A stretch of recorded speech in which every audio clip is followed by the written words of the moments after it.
Well, hello, and welcome to the KX Country Club. I'm Bob Say from KX 96, and we are joined by someone who, for the last, I don't know, 8 months or so, has had absolutely nothing happen in his life.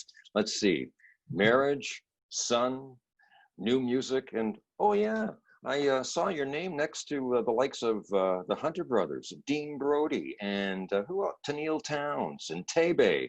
We're talking CCMA Fans Choice nominee, Jade Eagleson. Hey, Jade, how you doing? I'm great. How are you doing? We're doing well. A lot has happened in the last 8 months or so. Let's start talking about your son, Leviticus Jade Eagleson. So, Leviticus, good, solid Old Testament name. I assume you call him Levi. Any significance to the name Leviticus or Levi? Yeah, we wanted like a strong name, and my wife was against Samson Eagleson, so she just said too many sons. So I was like, all right, we'll go with Leviticus, and he's got Levi for the ladies and whoever, and Leviticus for football season, I guess. So it worked out. I read a post from Maren Morris just earlier this week. Now, her son Hayes is a little younger than Levi, but she said he slept through the night. So, how's Levi doing in terms of the sleeping department? And how are you doing in terms of the sleeping department? I mean, my wife's down in BC right now, so I've had like a couple days of like catching up, but it's your internal clock is never the same after you have a kid. Like you'll wake up like at 4 and then 6 and then 7, but he'll sleep pretty good. Like he's not bad. He'll wake up when he's hungry, and then you just throw him back in the crib. Gently. He says throw him back in the club. That's not literal, by the way. And I should mention that Jade put that crib together, so it better be a good one. It was a battle to put those things together. They don't even have like normal like screw heads. It's interesting. Anytime it says some assembly required, you'll learn this as a father. You know you're in for a long afternoon. Oh no, and it was a hand-me-down too, so there's no instructions. Not that I need them, but it's, you know how it goes. So some music coming our way in the not too distant future here, a couple of sleeps basically. And I was reading it, Keith Urban was saying that during the pandemic, he had pretty much finished work on his upcoming album. And the whole pandemic thing kind of changed things because he started writing a lot during the pandemic. How far along in the process were you before the pandemic hit? And has that changed anything that you have on this album? Not exactly. It's so strange how everything played out. Like my wife and I went down to Nashville because we're curious to see like what it was like to live there too, and we're wrapping up the album. So basically, we finished the last couple songs that we needed to for the album, and then we got hit by a tornado, and then the pandemic happened. So we're really blessed to get down there and get everything wrapped up and done. So it was just the timing of it all was great. So what's the feeling inside as the day approaches? A lot of nervousness, if I'm being honest. I'm so scared. It's like it's the real testament to see if like, hey, like you might be good or you might be bad. It's like you're gonna be one or two of these things. Having kids is easy, right? Yeah. Pretty much. Jade, I was doing a little bit of research on you growing up in Bailieborough, Ontario, and living in Peterborough for a little bit. And you brought up the subject of bullying because you experienced that when you were in Peterborough in particular. And so I'm wondering, when you hear stories about others being bullied and going through your own experience, that must hit you in some shape or form, does it? No, absolutely. It's one of those kind of things where you can overcome it, but it kind of resonates with you for a long time. You feel inferior, I guess. So it's hard to overcome. I mean, I got lucky and then hit a growth spurt in high school, and I had no issues in then. But growing up, it is definitely interesting, and I don't know exactly why it was that some people didn't like me.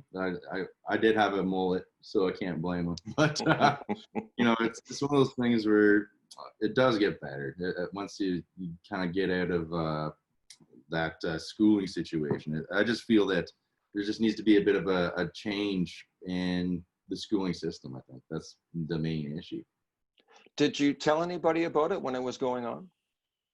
I was scared to. It's not a very open system to allow you to do that. It's not like you can't really go into the principal, or you feel like you're a tattletale, like, so it's not very open to stuff like that. So you have to definitely, it has to change some way or form.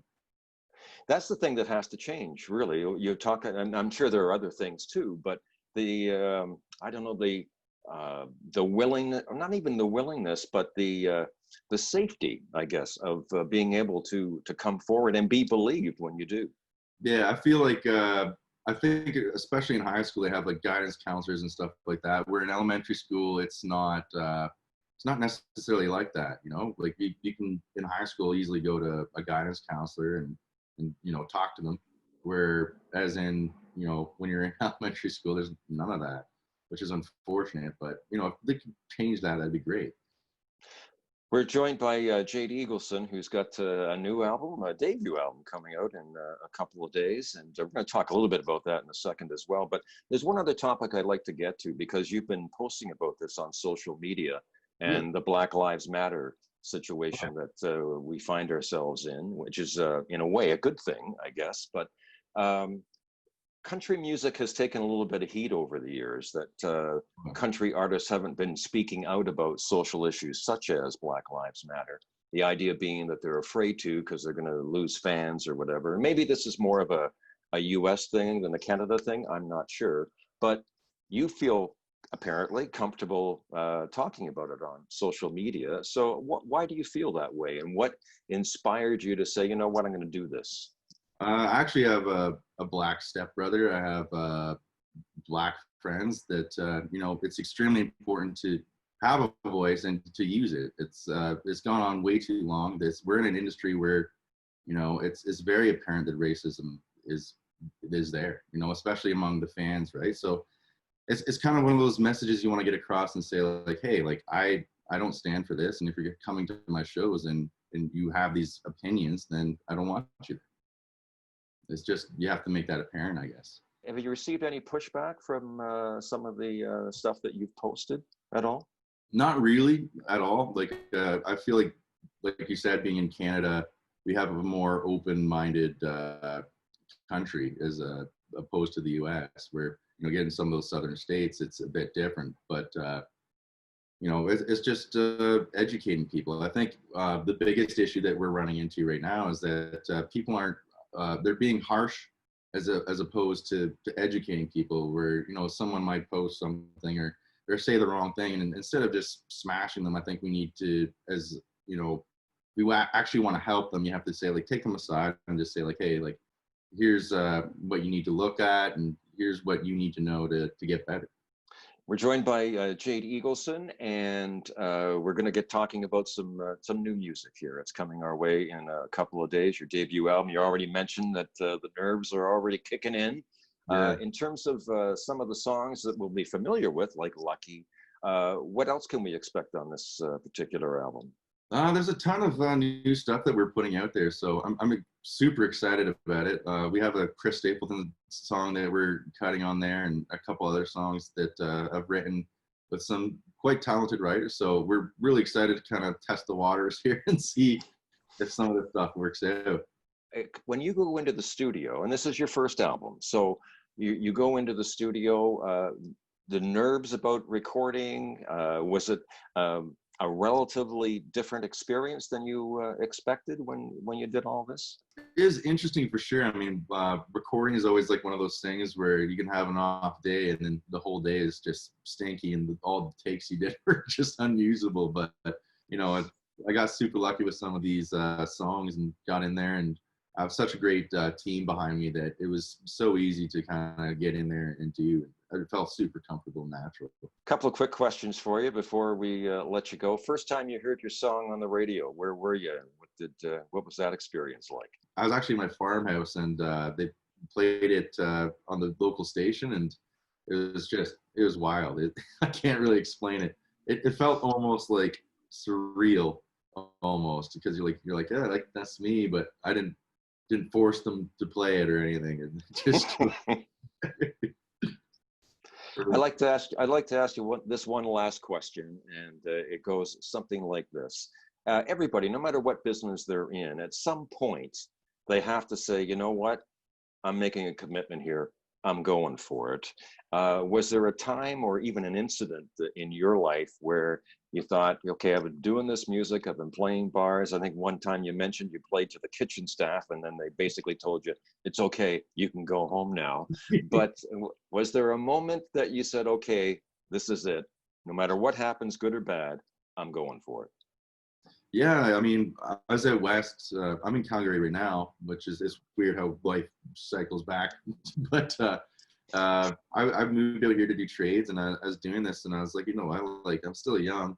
You know, everyone says like, go get a trade, go west, young man, kind of thing. And you know, I was doing it, and I was like, you know what, like I'm not going to be young forever, so I need to go back and chase music. So I did, and it was definitely a rough start because you know, I didn't know that you needed to have like songs newer than 1980 to be relevant. So it was, it took a while to get a following. So it is definitely interesting. I'd play like Hank Sr. and I was like, why is no one showing up? So it took a minute, but we finally did get there and had great support from amazing musicians that helped me get to that point. And it felt right. Whether I made it or not, it was always fun to play music. And when Jade talks about being in Calgary and how life is interesting and you end up back in the same spot sometimes, Jade moved out west a few years ago talking about the trades there, and things didn't work out. He came back to Bailey-Burrell, Ontario, and there he is in Calgary, Alberta, of course. We moved there for the wife's family just to get help with the baby, and it was a good call. She has such a lovely family, so it's been nice to be out here. Jade, congratulations on everything that's happened in the last 8 months alone. I remember when you won at Boots and Hearts, you said it was a dream come true. You're going to have to start setting new dreams, I think. You're accomplishing a lot in the last few months. So good luck with the album out on Friday, simply called Jade Eagleson, if I have that right. And we look forward to hearing the rest of it, and all the best in the future. Thanks for taking the time. Appreciate it. Thank you so much. I really appreciate it.